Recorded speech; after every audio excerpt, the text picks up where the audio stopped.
You are enjoy watching I Love My Body TV, health and beauty tips for all. Hi friends, how are you? I pray to God for you to be healthy. This is your favorite channel, the channel that gives you useful health and beauty tips. This video about how to reduce body weight. Tips number 1. Are you ashamed of your weight? Do you have a goal weight that you want to reach through weight loss?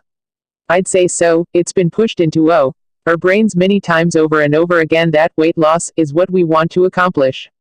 There are weight loss guides, weight loss supplements, and many other things that push weight loss.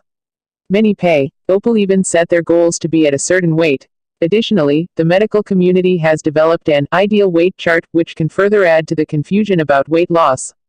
Now, let me ask you a question. Is your goal really weight loss? Unless you are trying to make a weight class for wrestling or some other sport with weight classes, you may think that your goal is weight loss, but it really isn't. You are trying to lose that flubbery stuff attached to your body called fat. Correct. So then, why do we measure our progress by how much we weigh? Why do we step on the bathroom scale and hope that those numbers will be lower than before? You see, our weight is affected by more than just how much fat is on our body. Some other factors include water, muscle, glycogen, and obviously, if we have eaten anything earlier or used the bathroom lately. Our water weight fluctuates constantly. For instance, when we exhale, water vapor comes out. When we sweat, we are sweating out water. There are also many more factors that can affect the amount of water in our body. Water is what usually causes those random gains or losses of a pound or two in weight that can make you happy or sad. It is almost physiologically impossible to lose a pound of fat in one day. One reason the low-carb or no-carb, also called ketogenic, diets are so attractive is because of the large initial loss of weight. However, this weight is not necessarily fat. When carbohydrates are restricted, the body has a backup store of them located in the liver and muscles in the form of something called glycogen. The human body can store approximately 400 grams of glycogen. In larger individuals, this number can increase. In addition to this, for each gram of glycogen stored in the human body, 3 grams of water are also stored. If you figure it out, this would equate to about 1,600 grams, 3.5 pounds, of glycogen and water.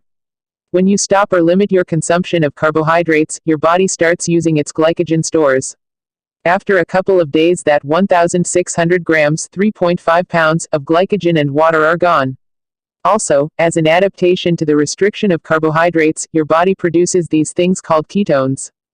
Ketones also appear to have a diuretic effect, which would mean an even greater loss of water. In addition to water, if you have been working out lately to speed along your weight loss, you mean fat loss, right? Progress. You probably have gained some muscle doing so. This gain in muscle can also affect the numbers you see on the scale. Muscle is also more dense than fat. You may be wondering how you are going to measure your progress now that the scale doesn't mean as much as it used to. Well, there are several methods to measure your body fat percentage. None of these methods are 100% accurate, but they will be much more useful than the use of a scale. One of the simplest ways is to use a caliper. You can usually find these at your local sporting goods, fitness shop. If you can't find them locally, you can order them off the internet. Calipers measure the thickness of a skin fold on your triceps.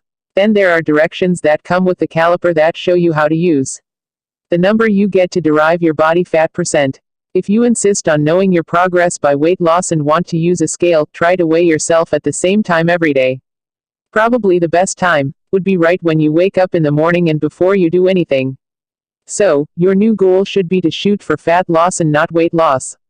Don't necessarily trust the scale all the time, as it can be deceiving. Your weight is affected by more than just how much fat you have gained or lost. In addition, it is almost physiologically impossible to gain or lose a pound of fat in one day. That's it. Okay friends, like this video, share your friends, tell your comments the comment box. Click on the subscribe button below to see new videos. Also press the bell button. Read description for more information. Thanks for watching.